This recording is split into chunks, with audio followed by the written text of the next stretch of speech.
ನಮಸ್ಕಾರ. ತಾವು ವಿಶ್ವ ಹಿಂದೂ ಪರಿಷತ್ತು ಬಜರಂಗ ದಳದಿಂದ ತಾವೆಲ್ಲ ಒಂದು ಗ್ರೂಪ್ ಮಾಡಿದ್ರೆ ಪ್ರತಿಭಟನೆ ಮಾಡಿದ್ದೀರಾ. ಮುಖ್ಯಮಂತ್ರಿಗಳು ಸಿದ್ದರಾಮಯ್ಯ ಅವರಿಗೆ ಮತ್ತೆ ಸಂಬಂಧಪಟ್ಟವರಿಗೆ ಏನ್ ಹೇಳ್ತೀರಾ ಸರ್? ಕರ್ನಾಟಕ ಸರ್ಕಾರ ಈ ಒಂದು ಏನಿದೆ ಉದಾಹರಣೆ ದೇಶ ಭಾಷೆನ ಪ್ರತಿಬಂಧಕ್ಕಾಗಿ ವಿರೋಧಿಸಿ ಪ್ರತಿಭಟನೆ ಮಾಡ್ತಾ ಇದ್ವಿ. ಮತ್ತೆ ಈ ಒಂದು ಗೋಹತ್ಯೆ ಏನಿದೆ ಸೊ ಅದ್ರ ಬಗ್ಗೆ ಒಂದು ಪ್ರತಿಭಟನೆ ಮಾಡ್ತಾ ಇದೀವಿ. ಕರ್ನಾಟಕ ರಾಜ್ಯಾದ್ಯಂತ ಎಲ್ಲ ಒಂದು ಜಿಲ್ಲೆಗಳಲ್ಲಿ ಮಾಡಿದ್ದಾರೆ ಪ್ರತಿಭಟನೆ. ಬೆಂಗಳೂರಲ್ಲಿ ಸಹ ಈಗ ಮುಗಿತು.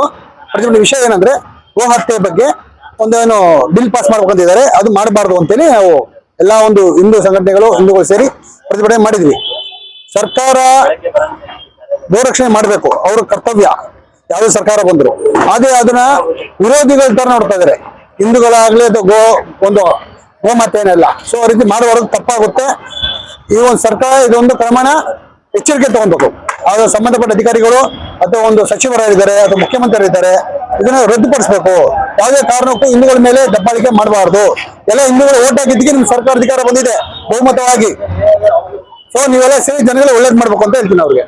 ಸರ್, ಇದು ಪ್ರತಿಯೊಂದು ಸಮಸ್ಯೆಗಳನ್ನು ಒಂದು ಪೊಲೀಸ್ ಆಫೀಸರ್ ತಗೊಂಡಿಷ್ಟು ದೊಡ್ಡ ಬೆಂಗಾಲ್ ಹಾಕಿ ಮೈಕ್ ಹಾಕಿ ಬ್ಯಾನರ್ ಹಾಕಿದ್ರೆ ಮಾತ್ರ ಸಮಸ್ಯೆ ಬಗೆಹರಿಯುತ್ತಾ? ಸಮಸ್ಯೆ ಹರಿಯುತ್ತೆ. ಆಗಿದೆ ಒಂದ್ 2-3 ಸಲ ಇಲ್ಲಿ ಪ್ರತಿಭಟನೆ ಮಾಡಿದಾಗ ಆಗಿದೆ. ಪ್ರತಿಯೊಂದಕ್ಕೂ ಪ್ರತಿಭಟನೆ ಮಾಡ್ಲೇಬೇಕು ಸರ್? ಅಲ್ಲ, ಮಾಡಂಗಿಲ್ಲ.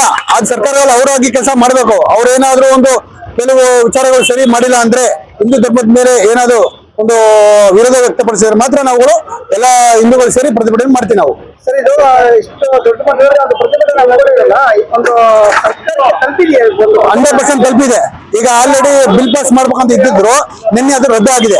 ಇದು ನಮ್ಮ ಒಂದು ವಿಜಯ ಸಂಕೇತ ಹಿಂದೂಗಳದ್ದು. ನೀವೆಲ್ಲ ನೋಡ್ತಾ ಇರ್ಬೋದು, ನಿನ್ನೆ ವಿಚಾರ ಬಂದಿದೆ. ಈಗ ಎಲ್ಲಾ ಕಡೆ ಪ್ರತಿಭಟನೆ ಆಗಿದೆ. ಕರ್ನಾಟಕದಲ್ಲಿ ಪ್ರತಿಯೊಂದು ಜಿಲ್ಲೆಯಲ್ಲಿ ಆಗಿದೆ. ಒಂದು ಬಿಲ್ ಪಾಸ್ ಮಾಡ್ಬೇಕಂತಿದೆ ಗೋ ವಿಷಯದಲ್ಲಿ. ಸೊ ಅದನ್ನ ಕ್ಯಾನ್ಸಲ್ ಮಾಡಿದ್ದಾರೆ ಅವರು. ಸೊ ಈಗ ನಮ್ಗೆ ವಿಷಯ ಬಂದಿದೆ, ಇದ್ರ ಆಗಿದೆ ಅಂತ ಒಳ್ಳೇದಾಗಿದೆ.